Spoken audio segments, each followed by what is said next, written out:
MLC Kalvakuntla Kavitha రాజీనామాను ఆమోదించే అవకాశం కనిపిస్తుంది. మండలి చైర్మన్ గుత్తా సుఖేందర్ రెడ్డిని కవిత కలిశారు. గతంలో ఎమ్మెల్సీ పదవికి రాజీనామా చేశారు కల్వకుంట్ల కవిత. రాజీనామా పైన పునరాలోచన చేసుకోమని కూడా గతంలో చైర్మన్ గుత్తా సుఖేందర్ రెడ్డి కవితకు తెలిపారు.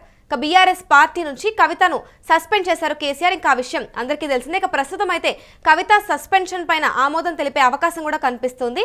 ఇదే అంశంపై పూర్తి డీటెయిల్స్ మా ప్రతినిధి సతీష్ లైవ్ లో అందిస్తారు. చెప్పండి సతీష్, ఇటు చూస్తే మరి ఇప్పుడు కవిత సస్పెన్షన్ అయితే ఇప్పుడు అంటే రాజీనామాకి ఆమోదం తెలిపే అవకాశం కనిపిస్తోంది. దీని గురించి మీరేమంటారు? ఎస్ అమూల్య, ముఖ్యంగా ఎమ్మెల్సీ కవిత నిజామాబాద్ నుంచి ఎమ్మెల్సీగా ఉన్నారు. నిజామాబాద్ నుంచి పెద్ద ఎత్తున ఆమె గతంలో ఎంపీ కూడా పోటీ చేశారు, ఎంపీగా గెలిచారు.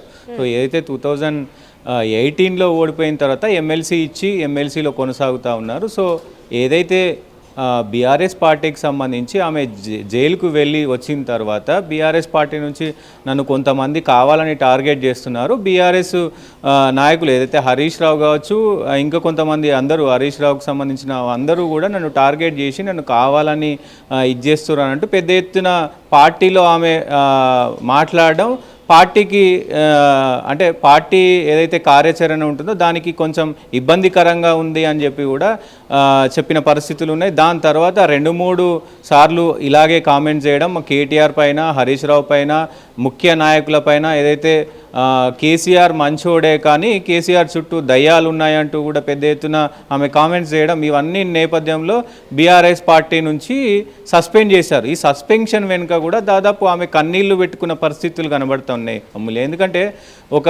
ఎవరైనా ఎమ్మెల్యే అయినా, సర్పంచ్ అయినా, ఎంపీటీసీ అయినా ఎవరైనా ఏదైనా వ్యాఖ్యలు చేస్తే దానికి ఒక కమిటీ ఉంటుంది. ఆ కమిటీలో మళ్ళీ వేయాల్సి ఉంటుంది. కమిటీ నిర్ణయం తీసుకుంటుంది, దానికి ఎక్స్ప్లెనేషన్ ఇవ్వాల్సి ఉంటుంది. అంటే మీరు ఎందుకు ఈ వ్యాఖ్యలు చేశారు, సో ఎందుకు మీరు చేయాల్సి వచ్చింది, ఇవన్నీ చెప్పాల్సిన అవసరం ఉంటుంది.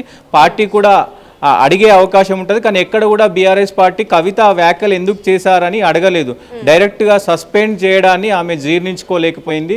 సో అదే తరుణంలో ఆమె ఎమ్మెల్సీ పదవి ఇప్పుడు పార్టీ నుంచే సస్పెండ్ చేసిన తర్వాత, నాకు ఆ పార్టీ నుంచి మొత్తం నన్ను బయటికి ఎలగొట్టిన తర్వాత నాకు ఆ ఎమ్మెల్సీ పదవి ఎందుకు, మీ ముష్టి ఎమ్మెల్సీ పదవి నాకు వద్దంటూ కూడా ఆమె చెప్పింది. ఆ ఎమ్మెల్సీ పదవిని ఆమె రాజీనామా లెటర్ను కూడా ఇప్పటికే గతంలో గుప్తా సుఖేందర్ రెడ్డికి ఇచ్చింది. సో ఆ తరుణంలో ఆయన కూడా ఒక్కసారి మళ్ళీ పునరాలోచించాలి. ఎందుకంటే ఎమ్మెల్సీ పదవి ఒకవేళ రాజీనామా చేస్తే కనుక మళ్ళీ బై ఎలక్షన్స్ వచ్చే అవకాశం ఉంటుంది. సో ఈ నేపథ్యంలో ఆయన మళ్ళీ ఆలోచించుకోండి. మీరు ఇప్పుడు చైర్మన్ గుత్తా సుఖేందర్ ఇప్పుడు ఈ రాజీనామా పైన పునరాలోచన చేసుకోమని చెప్పినప్పటికీ కూడా అంటే ఇంతవరకు ఏమైనా కవిత నుంచి ఏమైనా స్పందన వచ్చిందా దీనిపైన?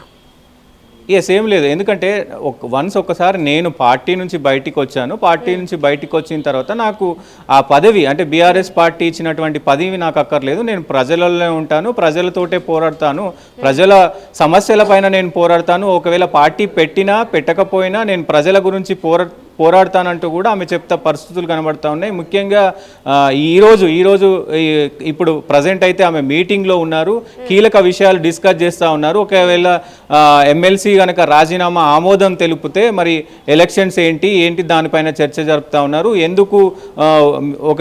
ఎందుకు మళ్ళీ పునరాలోచించాలని మీరు చెప్పారు, సో దాని వెనుక ఉన్న ఆంతర్యం ఏంటి అనేది కూడా వాళ్ళు మాట్లాడుతున్న పరిస్థితులు కనబడుతున్నాయి. ఏదేమైనప్పటికీ ఈరోజు దాదాపు రాజీనామా ఒకవేళ కనుక ఈ రాజీనామాను ఆమోదిస్తే కనుక అంటే ఇప్పటి వరకు జాగృతి తరపున ప్రచారం కూడా చేస్తూ ఉన్నారు కవిత. మరి ఇప్పుడు జాగృతినే కొత్త పార్టీగా పెట్టుకొని ముందుకెళ్లే అవకాశాలు ఏమైనా కనిపిస్తున్నాయంటారా? ఎస్, డెఫినెట్గా జాగృతి నుంచి ఆమె పెద్ద ఎత్తున ప్రజల్లోకి వెళ్తూ ఉంది. అన్ని విధాల్లో కూడా ప్రజలతో మమేకం ఉంది. అన్ని జిల్లాలు తిరుగుతూ ఉంది.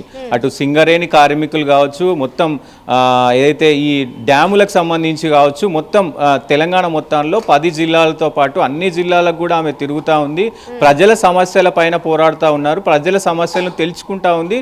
ఇప్పటికే ఉద్యమకారులకు గత 10 సంవత్సరాలు బీఆర్ఎస్ ప్రభుత్వం ఏదైతే ఉందో గత 10 సంవత్సరాలు అన్యాయం జరిగిందని ఆమె క్షమాపణ కూడా చెప్పారు. ఉద్యమకారులకు తెలంగాణలో పెద్ద ఎత్తున కొట్లాడిన వాళ్లకు న్యాయం జరగలేదు ఆ ప్రభుత్వంలో అంటూ కూడా ఆమె చెప్పిన పరిస్థితులు కనబడతా ఉన్నాయి. సో ఈ నేపథ్యంలోనే ఎమ్మెల్సీ ఒకవేళ పోటీ చేసినా ఆమె జాగృతిలోనే పోటీ చేస్తారు, జాగృతితోనే వెళ్తారు, లేదంటే ఇండిపెండెంట్ కూడా వెళ్ళే అవకాశం ఉంది. ఇప్పటికే ఆమె పలుమార్లు చెప్పింది నేను 2028-29లో ఎలక్షన్స్లో ఉండబోతున్నానంటూ కూడా ఆమె చెప్పిన పరిస్థితులు ఉన్నాయి. సో ఈ నేపథ్యంలో రాజీనామా ఆమోదిస్తే కనుక మళ్ళీ ఎలక్షన్ వచ్చే అవకాశం ఉంటుంది, ఆమె పాల్గొనే అవకాశం కూడా ఉంటుంది. అమూల్య రైట్. మరి ఇప్పుడు ఈ అంశంతో అయితే బీఆర్ఎస్ లో మరి ఫ్యామిలీ పాలిటిక్స్ తిరుగుబాటు మొదలైందని అనుకోవచ్చు అంటారా?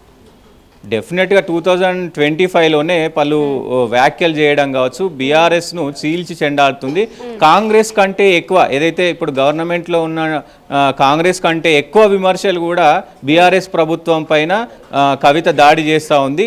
అన్ని విషయాల్లో దాదాపు ఏవైతే గత 10 సంవత్సరాల్లో ఏవైతే అన్యాయాలు జరిగినాయో, అక్రమాలు జరిగినాయో అవన్నిటిని కూడా లేవనెత్తుతూ ఏదైతే గతంలో హరీష్ రావు నీటిపారుదల శాఖ మంత్రిగా ఉన్నాడు, దాంట్లో పెద్ద ఎత్తున అవకతవకలు జరిగినాయని ఒకవైపు చెప్తా ఉంది. దాంతోపాటు ఈ ల్యాండ్కు ఇష్యూస్, ల్యాండ్ కబ్జాలు కావచ్చు, ఇవన్నీ కూడా హరీష్ రావు అనుచరులు పెద్ద ఎత్తున కబ్జాలు చేశారు అంటూ కూడా చెప్తా ఉన్నారు. ఫోన్ ట్యాపింగ్ విషయంలో కూడా హరీష్ రావును తీసుకొచ్చే ప్రయత్నం చేసింది. సో అన్ని విషయాల్లో ఎక్కడెక్కడ అన్యాయం జరిగిందో అక్కడ మొత్తం కూడా బీఆర్ఎస్ పార్టీని టార్గెట్ చేస్తూ ఉంది. అటు ఒకవైపు కాంగ్రెస్ పార్టీ నాయకులే చెప్తా ఉన్నారు మా ప్రశ్నలకు కాదు, ఫస్ట్ నీ బిడ్డే అంటే కేసీఆర్ని అంటా ఉన్నారు డైరెక్ట్, నీ బిడ్డే అడిగే ప్రశ్నలకు సమాధానం చెప్పండి ఫస్ట్. సో అది చెప్పిన తర్వాత మాకేమైనా సమాధానం చెప్పండి అంటూ కూడా అటు ఒకవైపు కాంగ్రెస్ చెప్తా ఉన్న పరిస్థితులు కనబడుతున్నాయి. ఏదేమైనప్పటికీ పెద్ద తలకాయ నొప్పిగా మారింది బీఆర్ఎస్ పార్టీకి కవిత. ఎందుకంటే కవిత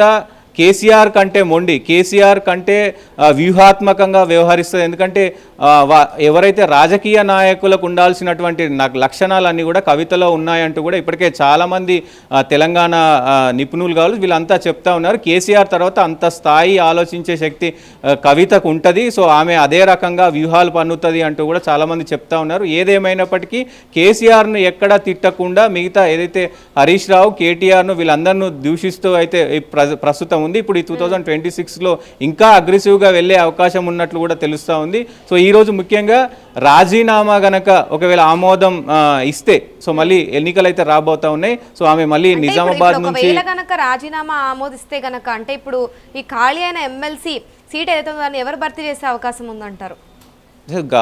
దానికి సంబంధించి అంటే రాజీనామా చేసిన తర్వాత మళ్ళీ అది ఎలక్టెడ్ కాబట్టి మరి ఎవరికి ఇస్తారనేది ఒక చర్చనీయాంశం ఉంది. దానికి సంబంధించి నిజామాబాద్లో కీలక నేతకు ఇచ్చే అవకాశం ఉంటుంది, ఆ జిల్లాకు సంబంధించిన ఎమ్మెల్సీ కాబట్టి, లేదంటే వేరే వాళ్ళకి ఇస్తారా అది బీఆర్ఎస్ పార్టీకి సంబంధించిన వ్యవహారం కాబట్టి మరి ఎవరి పేర్లను చూస్తారు అనేది ఒక చూడాల్సిన అవసరం అయితే ఉంటుంది అమూల్య. సో ఏదేమైనప్పటికీ ఎమ్మెల్సీ రాజీనామా అయితే దాదాపు ఈరోజు ఖరారయ్యే అవకాశాలు అయితే కనబడతా ఉన్నాయి అమూల్య.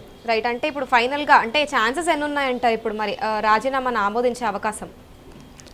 డెఫినెట్గా గతంలోనే గుప్తా సుఖేందర్ రెడ్డి మీరు ఆలోచించుకోండి, ఆలోచించిన తర్వాత నాకు ఏదైనా చెప్తే నేను నిర్ణయం తీసుకుంటాను అని చెప్పారు. దాదాపు 6 నెలలు 4 నెలల సమయం గడిచిపోయింది. సో ఈ నేపథ్యంలోనే ఇంకా ఈరోజు కలవడం, సో ఈరోజు దాదాపు ఖరారు అయినట్టే రాజీనామా ఆమోదం చెప్తారు. ముఖ్యంగా ఎందుకు మీరు మళ్ళీ నిర్ణయం ఒకసారి ఆలోచించుకోమన్నారు, ఎందుకు నేను రాజీనామా నిర్ణయం తీసుకోకూడదు, ఇవన్నీ డిస్కషన్ మీ దగ్గర ఉన్న సమాచారం ఏంటి, కవిత ఏమనుకుంటుందో కూడా గుప్తా సుఖేందర్ రెడ్డికి చెప్పబోతున్నారు. సో ఈ డిస్కషన్ అంతా నడిచిన తర్వాత మరి ఏం చర్యలు తీసుకుంటారు గుప్తా సుఖేందర్ రెడ్డి, కవిత మరి మనసు ఏమైనా మార్చుకుంటుందా, మరి ఇవన్నీ చూడాల్సిన అవకాశం అయితే ఉంటుంది అమూల్య. రైట్. Thank you Satish. ప్రశ్న తీసుకుంటే ఎమ్మెల్సీ కల్వకుంట్ల కవిత రాజీనామా ఆమోదించే అవకాశం కనిపిస్తుంది. మండలి చైర్మన్ గుత్తా సుఖేందర్ రెడ్డిని కవిత కలిశారు. గతంలో ఎమ్మెల్సీ పదవికి రాజీనామా చేశారు కల్వకుంట్ల కవిత. రాజీనామా పైన పునరాలోచన చేసుకోమంటూ కూడా గతంలో చైర్మన్ గుత్తా సుఖేందర్ కవితకు చెప్పినట్టుగా కూడా తెలుస్తోంది. అయితే బీఆర్ఎస్ పార్టీ నుంచి కవితను సస్పెండ్ చేసిన విషయం తెలిసిందే. ఇక సస్పెన్షన్ ని తట్టుకోలేకే కవిత ఇటు రాజీనామా చేసింది అంటూ కూడా తెలుస్తోంది. గతంలో చూసుకుంటే కూడా కవితని ఇటు బీఆర్ఎస్ నుంచి కూడా అందరూ టార్గెట్ చేశారు అంటూ ఆమె ఆరోపించడం జరిగింది. మెయిన్ గా చూసుకుంటే ఇటు కేటీఆర్ అయి ఉండొచ్చు, ఇటు హరీష్ రావు మరియు ముఖ్య నేతలు ఎవరైతే ఉన్నారో బీఆర్ఎస్ లో వీళ్ళందరినీ కూడా కవిత టార్గెట్ చేసినట్టు తెలుస్తోంది. గతంలో ఒక లెటర్ రిలీజ్ అయినప్పుడు కూడా ఆ నేపథ్యంలో కూడా ఇటు కేసీఆర్ మంచోలేగా ఆయన చుట్టూ ఉన్న వాళ్ళందరూ కూడా దయ్యాలు అంటూ కవిత తెలపడం కూడా చూసాము. అయితే ఇప్పుడు ప్రస్తుతం అయితే కవిత మీటింగ్ లో ఉన్నారు. ఇక ఈ అంశం పైన ఆల్రెడీ ఇంతకుముందే చైర్మన్ గుత్తా సుఖేందర్ కూడా ఈ రాజీనామా ఆమోదం పైన పునరాలోచన చేసుకోవాలి అంటూ కూడా కవితకు చెప్పినట్టు తెలుస్తోంది. అయితే ఇప్పుడు జరుగుతున్న మీటింగ్లో ప్రస్తుతం ఎందుకు మళ్ళీ పునరాలోచన చేసుకోవాలి, ఇక కవిత వైపు నుంచి తను ఏమనుకుంటున్నారు అనేది కూడా ముఖ్య అంశాలను కూడా ఈ మీటింగ్లో చర్చించే అవకాశం కనిపిస్తోంది. ఇక ఆల్మోస్ట్గా చూసుకుంటే రాజీనామా ఖరారు అయినట్టే తెలుస్తోంది. ఇక ప్రస్తుతం ఇప్పుడు ఒకవేళ కనుక రాజీనామా ఆమోదిస్తే ఇటు మరి ఎమ్మెల్సీ సీటు అయితే ఇప్పుడు మళ్ళీ ఎవరు భర్తీ చేస్తారో అనేది కూడా ఒకవైపు నుంచి చర్చనీయాంశంగా మారింది.